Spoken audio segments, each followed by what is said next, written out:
disconnect from your head just to get into it. And you'll begin to see things as they are, not necessarily how they feel.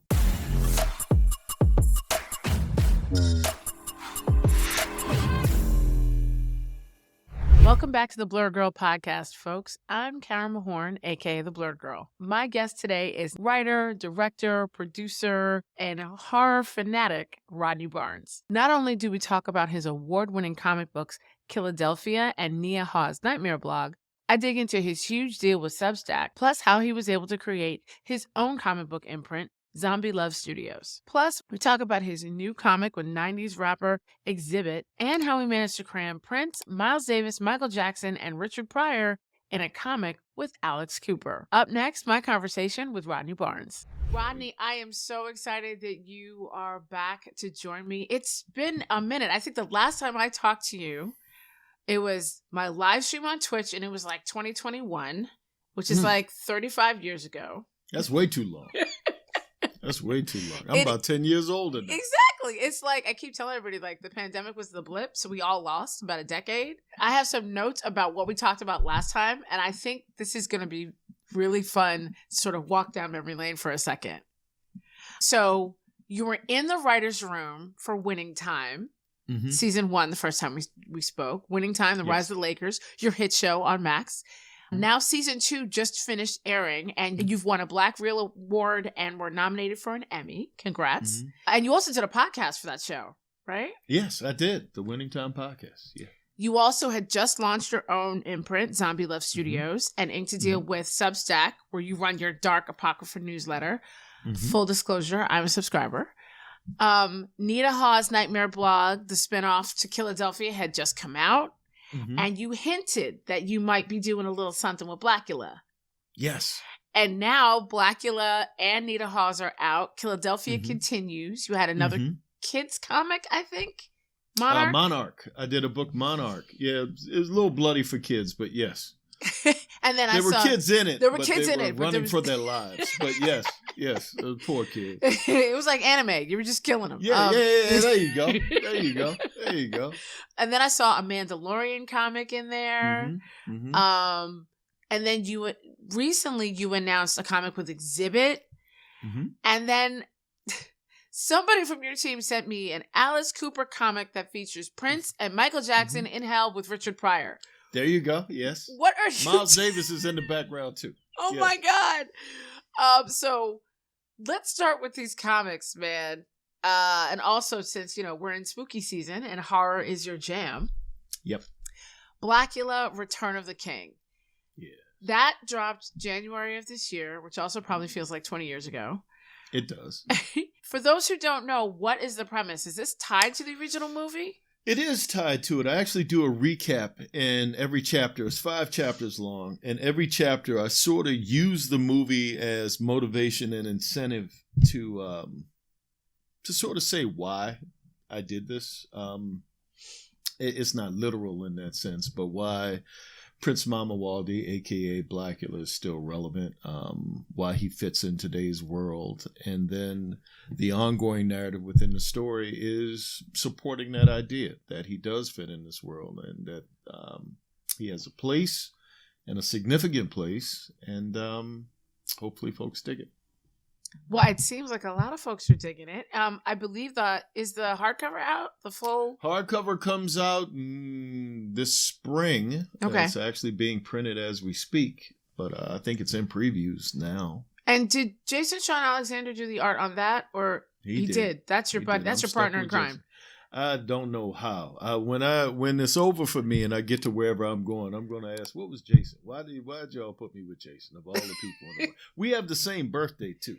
Do you really? We do have the same birthday. For being so different as human beings, it's like the universe is teasing us in some way. Wait, now I gotta know, when's your birthday? September 19th. Oh, it just passed. Well, in fact, it passed a month ago. Happy belated. Happy belated. Thank you very much. Jason's art is absolutely incredible, and that's one of the things that I've been like fascinated with watching. Now, Winning Time. Winning Time was canceled. Because Max canceled a lot of things this year. It did, and we were along with it. I mean, I think it was tough whenever you try to bring a show in the midst of 2 strikes where you can't really properly promote it. A lot of people didn't even know we were back on, but very proud of the work that we did. There was an online campaign, I think, to try to bring the show back, and a lot of people who were outraged that the show had ended. So glad that some people loved it, and onward and upward. Absolutely. I mean, you have a long career in television, and you've done so many incredible shows. I'm sure you're going to have another fantastic one next. Lord willing. You will. Oh, stop. My kids are outside shivering right now. They're nervous. My God. Is this it? Is it over, Daddy? I'm like, well, I don't know. Everything's got to end. Well, let's talk about the strike just briefly, because for people who don't understand, the actors union is still on strike, but the writers strike is now officially over. What was the win? What was the thing that you guys were able to do? And I know when I say you guys, I am clearly not referring to you yourself as the person who was doing all the negotiating. But I wish I was. No, I mean, I think we got the bumps in pension and healthcare that typically we're shooting for, but I think the bigger things are limitations with AI, restrictions as to how it's going to be used.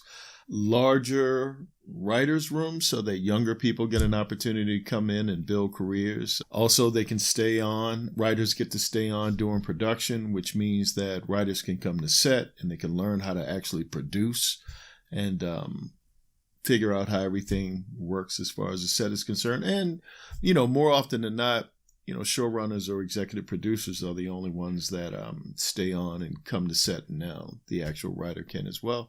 So there's a myriad of things. I mean, it's a really long list of stuff, but it was a win. I'm just sorry that it took so long, like so many months, and there was so much acrimony, and a lot of people lost a lot of money and a lot of things. So that's unfortunate. Yeah, it's tough, and then, like you said, a lot of people like yourself have kids, have families, have mortgages, and while you're striking, you're trying to stay afloat, manage all that stuff. Yeah, it's tough, but I'm happy that a resolution was achieved, and I can't wait to see your next TV show. Me too. But in the meantime, you got 157 comics. I do. Too many, far too many. As I look up to my board, far too many books. Well, the last time we spoke, you said, I feel like I took a note on this. You said you write something like 12 or 13 books a month. Are you still running at that pace? It's 8 to 10 now. Okay. It feels like 12 to 13. Blackula, is that getting another volume? Or yes. Is that okay, so you have that going on. I want to do 3 volumes of Blackula. Blackula takes a little bit longer because both Jason and I are really, really busy. It's an expensive book to put together. It's a labor of love. So it's not just something that you sort of crank out. Yeah, it's very lyrical. Even the way the text comes in and out. It's not the same as your average, 9-panel up, fit everything in nice boxes. It's inspired. Yes. It's inspired. It's very inspired. You have all these other comics. These Monarch. Now, like the last one, now, again, it's not necessarily for children. It's about children. It's another horror comic. The last volume drops, or the next? The trade comes out. The trade is, fortunately, right here in my hand. This dropped about 2 weeks ago. A week ago. I think a week ago for the trade paperback. But issue number 6, which was the last issue in this miniseries, came out about 2 weeks before. 2 weeks prior. Okay. And for those who don't know what Monarch is about, let's share a little bit about that. Monarch is about an alien invasion that takes place in Compton on a regular day, seemingly above a middle school. And that's how the kids get involved. And unfortunately, many of the teachers don't make it.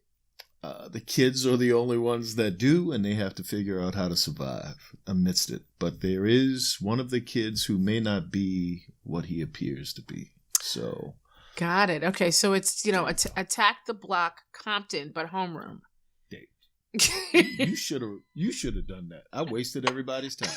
You did it way better than I did. I don't even know why you let me talk. I should just sit here. You just sold a book. I'm ready to buy 6 trade backs myself. No, why Compton? Why did you set it in Compton?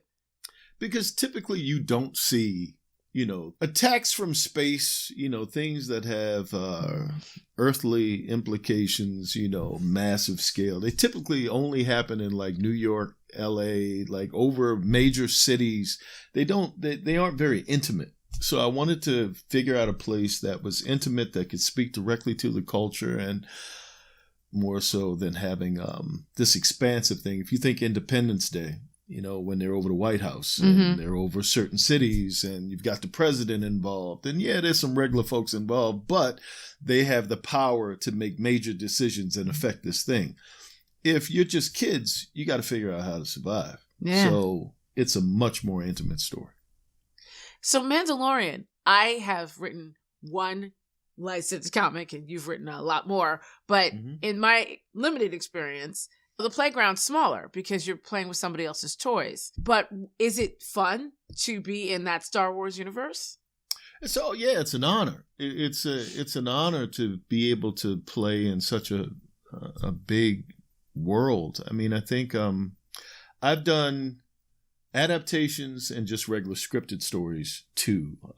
But with the adaptations, they're very, as you said, the boundaries are a lot closer. And you have to work within the margins. I'm basically making the TV show a comic book.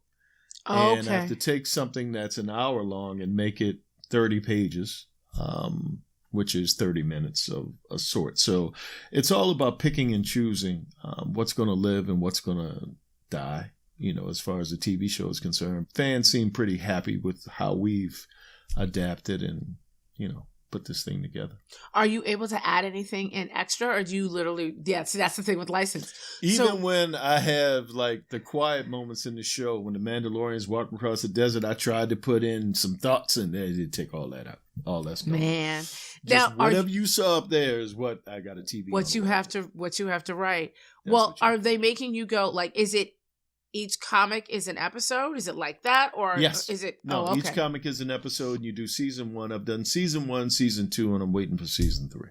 Gotcha. I mean, that's and it's interesting because you would think they'd want to expand a little bit, but I guess they're trying to play into people who might not watch the show, but be interested in specifically the comics. But fans are going to buy all of it, I think. Yeah. Oh, they bought $500,000 of the first one. So yeah. Whoa. Awesome. And also, you are now part of the Star Wars universe. I am. That's the coolest part of going to like any of the wiki. Like when I go to Marvel wiki, I'm like, I created that. Like, so you could like go to the Star Wars wiki, and when they talk about the Mandalorian comic, like your name is in there. It's so in there. You are now Lando and IG-88 and all that. I'm doing a new Star Wars scripted book now. So yeah. Now, is that a prose or is it a comic book? I have one. No, it's a comic. I have one series that's new. It's a horror series, Star Wars horror series I can't talk about. And then I have another adaptation of another Star Wars property that I can't talk about either, but I can say I'm doing it. But horror is your jam, so they knew what they were doing. It seems like there's something there. I mean, I think because television has mostly been comedy and drama with some genres sprinkled in, I wanted to get my horror fix in some way. I didn't want these things to fall by the wayside when you had ideas. So, it's a nice way to be able to express oneself in the horror realm. It's kind of working for you because we're about to be 31 issues into Philadelphia. We are. And I just got a chance to see the 31st issue, and I was tripping because I'm like, that's Spawn. That is Spawn. That is not Seesaw. That is Spawn. No, so Seesaw's in there. Yes. Him and Spawn are in panels together and talking and doing a whole bunch of stuff. But yeah, we've got... They're doing more than a whole bunch of stuff. He kicks his ass. See, there you go. I'm glad you said it. I don't even know why I'm talking. You say it so much better with so much more energy. Yeah, this 6th arc is kind of eventful for our little book. We've got Spawn, we've got Blackula, we've got Dracula, we've got. So wait, you can bring you're bringing Blackula, your Blackula, in, my Blackula into Philadelphia. This is it, throwing everything at the wall. And Anansi's already in there. Anansi's already in there. Yep. So it's a how lot did you of get different Spawn? characters. Like, is it, I mean, obviously Jason's drawing him, but like, did you have to sit down with Todd McFarlane and go, this is what I'm doing for 6 issues? Or? Jason begged for a long time, and then I had a Zoom. And I kind of begged, but Jason had laid the foundation for the begging that I didn't have to beg too much. I had to basically just say, I know most of the alphabet, and I promise not to do anything bad. And so there you go. I was wondering whether that was like a fight or whether not Todd was like, as long as I co-write it. Because I know Todd's very He was precious. cool. He was incredible. No, okay. Todd Father's cool. Okay. Todd Father. Yeah, I Todd forgot. Father's cool. The Todd Father. I forgot. Yes. Oh my goodness. Oh, Nita Hawes. So Nita Hawes weaves in and out anyway because she's from the Philadelphia universe. She's in there too. She's in there for arc number 6 too. She has her own thing, and her connection will be closer with Blackula. Okay. Than in the main fights. There's 2 things happening at the same time. You've got a fight happening in the streets. Mm-hmm. And then on the other hand, you have more of a quieter story about what the implications are for later on down the road for everything. So her, James Jr., Jose, they're kind of in the house wondering what's going to happen next. And then there'll be a knock on the door and they'll find out what's going to happen next. And then blood happens. There you go. It's always blood. Always comes down to blood. Now, the Florence and Normandy. Mm-hmm. That's your new comic coming out with Exhibit. Yes. Another zombie love book. First of all, where'd you find Exhibit? Where'd I find Exhibit? He was out rapping somewhere in the Fox Hills Mall. Exhibit is a friend, and we were talking one day, and he knew that I did comics, and you can't follow me on Instagram and not see comics somewhere. And he said, man, I got this idea. Okay, what's your idea? And as he talks, because I'm neurotic anyway, I'm doing a thing as he's talking. I'm just going through the Rodney-lator. And the Rodney-lator. Yeah, it's a computer. So old. Yes. It's way older than the first Mac. And coming up with a story. And then as he stopped talking, I was like, you mean something like this? And then I started talking. He was like, yeah, something like that. And then we went back and forth. And then I sat down and wrote a script. And he dug the script, and John Wayshak did the art, and we were off to the races. So now this is also horror, obviously. Mm-hmm. But what are they running from? What is this? I feel like it's zombies. Aliens. No, it's aliens. Aliens. It's aliens. We have another alien book. It's different than Monarch in the sense that Monarch is mostly an intimate setting and intimate implications just for those characters that are right there. Florence and Normandy has global implications, and it gets more of the idea of what you would expect the LA rap scene, and when you look at a video, any of those videos from that period of time, like the Chronic and all of that stuff, they're things that you see. The imagery, that imagery is a part of this story, and it feels more like LA than Monarch does. Okay. And their flashbacks to the symbolism, what Florence and Normandy represents and all of that. There's a cop. There's a kid. It's more political, I guess, in some ways. So there's a lot of stuff going on. But if it also looks like it might have like a little buddy comedy. There's some jokes, but it's not so much.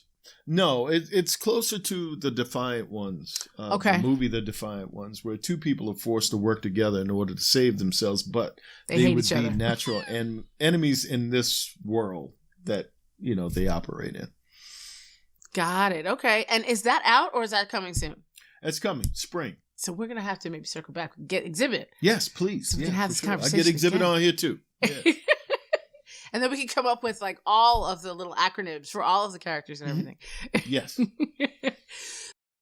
So, Alice Cooper. Yes. I need to understand, because this image that I was sent has, like you said, I'm looking at Richard Pryor and Prince and Michael Jackson, and they're in hell? No, they're not in hell. They're not in hell. Where are they? Because I see the devil. But hold on. Between heaven and hell, like in a purgatory-like state. Gotcha. There is a blues club. Okay. The devil desperately wants to be an entertainer. He is the main act in this club. And you better clap. And he has gotten all of the famous musicians that are in the afterlife to come in to see him play. So that's where all of these people, Richard Pryor is the headliner, this person, it's like they all get an opportunity to play again. And then they go off to heaven, hell, wherever they go. But they are not in hell. It's just the devil happens to be there, and the devil loves the blues. And that was the pitch. Yes, that's the pitch. So how does Alice Cooper get involved? He's trying to keep the devil from... Here's the problem. Once the devil does okay, now he's like, everybody's saying it's great to play for us.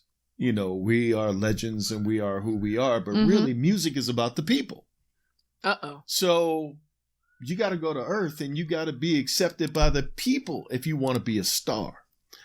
And so the devil goes to Earth, but he finds out you've got all these other acts that you got to compete with. And his demo, because no young people really like the blues, skews older. Right. So certain people, you know, he eliminates a lot of bands and turns them to dust. U2 doesn't make it.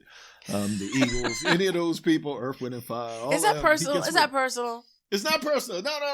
Okay, I'm just checking. God, I just saw U2. I love U2. Big picture of me and Bono right over there. There you go. Alice Cooper is in this mix of stars that he's trying to eliminate. And little does the devil know, but Alice Cooper has a relationship with the netherworld. And so they clash, and it ends up to where now we have a final conflict between Alice Cooper and the devil at the crossroads, the musical crossroads. Of course. Well, there's always a crossroads. That sounds incredible. Listen, it's fun. It's a lot of fun. I can't wait to also talk to you about your podcast, Run Fool, but we're going to have to take a break. Yes. But when we come back, we're going to talk to Rodney Barnes about his horror podcast anthology, Run Fool, and also how he gets all of this done. So we'll be right back. Journey into the world of Asunda with Otaku Noir's latest mystery box. They're collaborating with Stranger Comics to bring you exclusive art, apparel, comics, and collectibles. There are 4 different box designs, each featuring unique artwork from the talented Raheem Milton. This box will also include the 2024 Black Cosplayer Calendar. The Otaku Noir Mystery Box is the perfect gift for the upcoming holiday season. Orders close on November 27th. Go to otakunoir.com and use promo code theblerdgurl to get a discount on your order. Welcome back to the Blerd Girl podcast, y'all. I'm Karama Horn, aka the Blerd Girl, and I have the legendary writer, producer, comic book creator, and now podcaster, Rodney Barnes, with me. Hey. And we're going to talk about his new horror podcast, Run Fool. It's like an anthology of stories, right? It's not one long story. No, it's an anthology. Every week there's a new story, a new horror story. I'm basically reading you a scary bedtime story. And the way it came together was I was talking to Matt Scher from Campside Media and another company. They had done a podcast that I was going to adapt for television, and so weeks and weeks and weeks we weren't able to put that together with me. But eventually, they asked if I had anything podcast wise, would I be interested in doing a podcast? Because I'd done the Winning Time podcast, and that had been relatively successful. So I was like, sure. I love horror. Would you consider something in the horror space? So I came back to them with the concept. They dug it, and we started developing it. And we've been developing it for the past 6 months or so, and got some really great writers and folks and producers, and Mr. Ballin, who has his own thing and is huge in the podcast space, and At Will Media and Campside. And so it's a big deal. Yeah. A lot of work in podcasts. It's like another job. It is. It's a lot of work. I co-produced and co-hosted a horror podcast last year called Pop Paranormal with my boyfriend Chuck Collins, but it's a lot of work because there's a lot of moving parts, and then you get guests, and your guests it's timing, and then there's editing, and then you got to go back and do all the, it's not as, I don't even want to call this podcast simple, but I don't have all the sound effects and bells and whistles that you have. Is there like a writer's room for a show like that? No, they, writers they have contract writers to actually write stories. A lot of it is based on folktales that already exist. So the framework is already there for most of the stories. It's just a matter of putting them together. I mean, we have weekly meetings, sometimes bi-weekly, and we add and subtract, and all the producers have a hand in writing the episodes. There's a core team of writers that lay the foundation, but we all have a say and we all have a hand and we all get into it. So it's not official writer's room like in television, but there is certainly input from a lot of different places. Are you dropping everything at once? Are you doing like it's one a week thing? Okay. Yeah, it's one a week. I think the first November the 14th or 15th when it drops, there'll be 2 episodes released on that day. The trailer comes out on Halloween, and then we're off to the races for the next 48 weeks. 4 to 8 weeks or 48? 48 weeks. Whoa. Yeah, okay, so so you're not doing like 10 episodes season 1 and then take a break. 48 episodes. It's an ongoing podcast. Wow. That is a job. Yes, that is a job. That is a job. That's why you got that spiffy new microphone. I'm very proud of you. Yo, this is from Winning Time. That was the winning time. Okay. Now they're gonna want it back. But yeah, now don't tell them. Tell them you can't find it. Tell them you can't find it. Exactly. Listen. I got this. If Discovery calls, I'm in trouble because I ain't letting this one go. I'm not letting this microphone go. These headsets, all that's theirs. I don't own any of this. So I want to now hop into the why and the how of what you do. So my biggest question, what I've been meaning to ask you for a while, is Substack. Yeah. So your media company is Zombie Love Media. Zombie Love Studios, but under that is media, but yes. Is the umbrella company Zombie Love Studios. Now, Substack doesn't have, do they have a piece of that? No. Okay, so that's yours. Yes. Okay. But you were one of the, well, I want to say few Black folks, but few people in general that I think it was back in 2020, it was announced that Substack was giving a deal to several comic book creators. Now, I know you legally can't tell me all the specifics of the deal, but 3 years later, does it seem like it was worth it? It does. I mean, I think that comics have such a hard time with marketing. I think it's folks like yourself that even keep the community alive. It's certainly when you talk about people of color. Because it's not like it was when I was growing up where you had comics on a spinner rack in every store and you could just get them for 20 cents and they were like disposable entertainment. Now they're $5, $4, $5, and you have to have a comic shop in your neighborhood, or you have to get them online someplace in order to be able to be a part of the community. It's a lot harder. And I think the idea of the Substack, being able to get it directly into people's hands in a digital way, is a great idea. I just think that it's a commitment in and of itself just to continuously engage.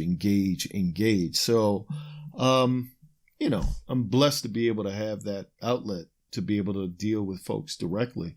I just wish it was more structured somewhat the way a comic shop would be. But yeah. So that people can come in and go to the directors. And they know exactly how to do a thing and they can, take it in easier. But I still love the idea of it and I love it.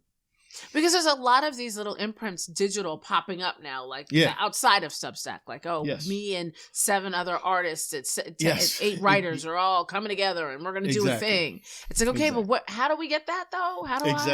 That's the thing. The thing is, when you have so many people doing so many different things, you still come back to, this is great, but how do you get it in people's hands?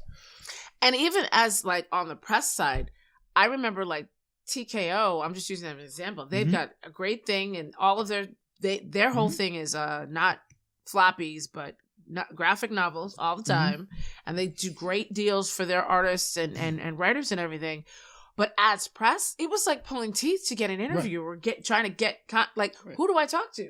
And everybody's all on Twitter saying how amazing it is. I'm like, awesome. Can I talk to the person that made this, though? Exactly. And it's like, what number do I, what email? And so it's funny. One of the things I do on the side sometimes is coach creators on marketing, because they're not even paying writers to write at outlets anymore. Like my whole column is gone at Sci-Fi. Right. Like they're not even so. And then I'm looking like, should I start a Substack? But then it's the same thing. Like, how are they going to find me? How are they going to? So I'm hoping getting this going again is gonna help. But yeah, it's really difficult, and there's so much work that goes into these, and especially like yourself, because you got 11 kids and 13 comic books a month. Yeah. They seem like they get younger too. They don't get older and move out. They stay at a. They ain't going anywhere. They've been 10 for 5 years. No, but you know what? It's because eggs are $10 and Cheerios are $15. Like you can't, they can't leave. No, and they don't want to leave. There's no incentive. I couldn't wait to get out of my mother's house. You and me both. These kids, they want to stay. I crossed state lines. I had to go.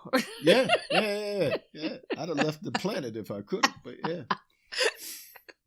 So let's talk about that balance a little bit. How do you balance? I mean, right now you're not in a writer's room, but how did you balance winning time with Philadelphia and Substack? Like, how do you? I mean, I was writing a couple of movies during the time and all of that, but I think Zoom from COVID helped a lot. That helped an awful lot. People no longer felt the need to be in the meeting. It wasn't quite as what it was right before COVID. So, no getting stuck on the 10 for 2 hours. 4 or 5. 4 or 5 was the one.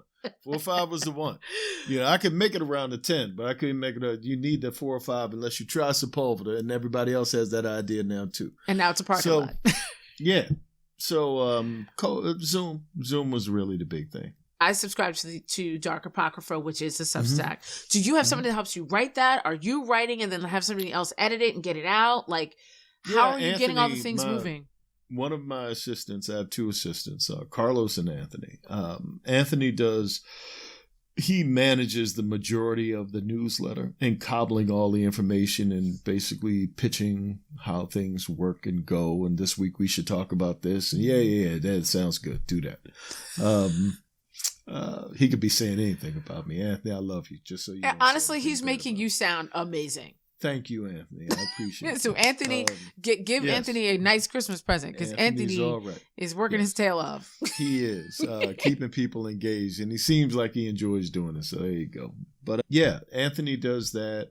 Carlos helps with the books and the scripts, and both of them kind of help back and forth with research and doing things. And I'm doing Jack Johnson right now for HBO, and Anthony has been, invaluable as far as getting research and little tidbits and anecdotes about Jack's life. And then on the other side, Carlos is helping with a couple of others, so it's always something to do. And Carlos gets you to the plane on time. Yes, that's awesome. Now, you were on Tanana Reeve and Stephen Barnes' podcast not too long ago, Write for Your Life. Love them, friends of the show. They've been here. Yep. Also, love them too. Horror aficionados as well. But I was surprised when you were talking a little bit about some of the imposter syndrome that you have battled in the past. And I shouldn't say surprised, because I guess everybody goes through it. My question is, do you still have that? Do you still have these moments? Oh, yeah. How do you get past... You who have Emmy-winning shows and Eisner-nominated comic books, how do you get past imposter syndrome? I keep going. I remember one time, I've never really used drugs before, but there was this time where they had to give me I had some type of issue going on. They gave me a painkiller. It was the first time I had anything hard. And my pain, it made me understand the way painkillers work. The pain is still there, but it's like over here someplace. That was Percocet.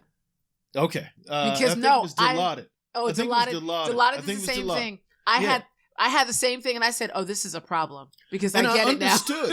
I understood crackheads. I understood all of those people, because it was almost like I could see my pain over there, and I didn't want it to come back. But it was this weird thing, and I look at imposter syndrome and insecurity. The first 10 years of my career massively plagued with insecurity around so many great, talented folks.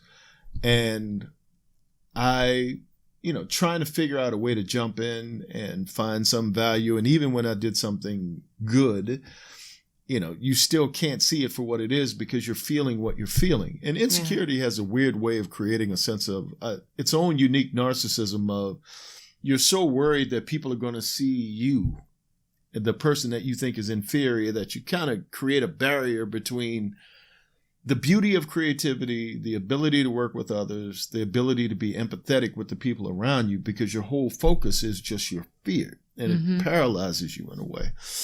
And so for me, right around 2010, 2011, bottom kind of fell out of my career for a relatively short period of time. Got really, really sick, almost died. And sitting in a hospital room, I sort of made a decision that if I ever get a second chance to be back, I would handle it differently. And I'd start to work more from, shout out to Devon Franklin. He came in and prayed for me. And I was like, the prayer was so great. He should have saved that for the eulogy. But it was, he really, the message behind what he was saying was really, and Devon Franklin is the sexiest preacher on earth. He's like the sexy, younger T.D. Jakes. He just needs some initials. Devon is cool, but if he could be DC, like DC Young Fly. But yes. And the message within his prayer was about working from your heart, not necessarily from your head. All of this stuff is in my head.